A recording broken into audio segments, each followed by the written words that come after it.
మీరు ఒకసారి చూస్తే కొంతమంది వ్యక్తుల్లో సమాజంలో చాలా గౌరవం ఉంటుంది. ఈరోజు చిరంజీవి గారు ఉన్నారు, సినిమా యాక్టర్, పవన్ కళ్యాణ్ గారి సోదరుడు, ఒకప్పుడు ప్రజారాజ్యం పార్టీ పెట్టిన వ్యక్తి. సమాజంలో ఆయనకు గౌరవం ఉందా లేదా అని మిమ్మల్ని అడుగుతున్నా. ఆయనైతే గవర్నమెంట్ ఆఫ్ ఇండియా పిలిచి ఆయనకు పద్మవిభూషణ్ అవార్డు ఇచ్చారు. దేశంలోనే గౌరవించిన వ్యక్తి చిరంజీవి గారు అని చెప్పి నేను మీకు తెలియజేస్తున్నా.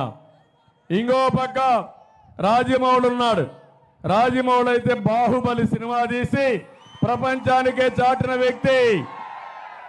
పక్కనే ప్రభాస్, బాహుబలి ప్రభాస్ కూడా. వీళ్ళందరినీ, సినిమా వాళ్ళందరినీ పిలిపించి ఒకప్పుడు నేను ఎంత గౌరవించానో చూసారా తమ్ముళ్ళు అని అడుగుతున్నా. ఇంటికి పిలిపించి అగౌరవంగా ప్రవర్తించి వాళ్ళు అవమానించిన నీచుడు ఈ జగన్మోహన్ రెడ్డి, అవునా కాదా అని మిమ్మల్ని అడుగుతున్నా.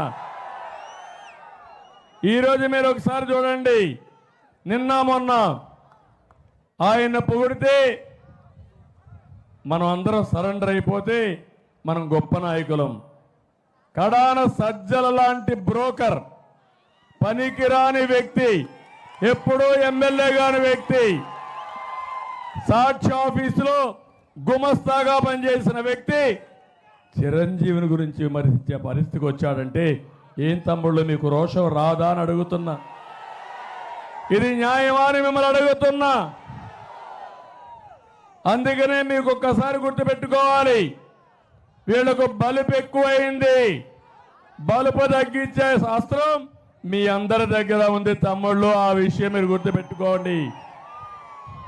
ఎంత అహంకారం అంటే దళితుడిని చంపి డోర్ డెలివరీ చేసిన దుర్మార్గులు ఈ వైఎస్ఆర్ కాంగ్రెస్ నాయకులు. ఇంకొక పక్క నిన్న కూడా చూశారు పవన్ కళ్యాణ్ని ఎన్ని బూతులు తిడతారా. ఆయన భరించలేక ఒకే మాట అన్నాడు, జగన్ నా పెళ్ళాల గురించి మాట్లాడతావా, నువ్వు కూడా రా నాతో కాపురం చేయరా అని చెప్పి అడిగే పరిస్థితికి వచ్చాడు.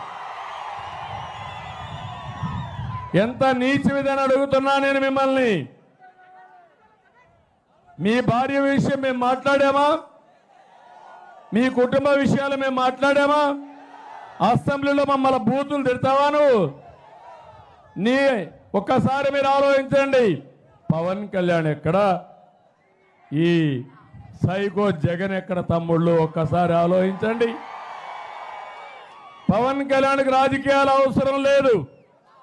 సినిమాలో సూపర్ హీరోగా, పవర్ స్టార్గా ఏ సినిమా యాక్ట్ చేసినా ఒక 50 కోట్లు సునాయాసంగా తీసుకోగలిగిన వ్యక్తి.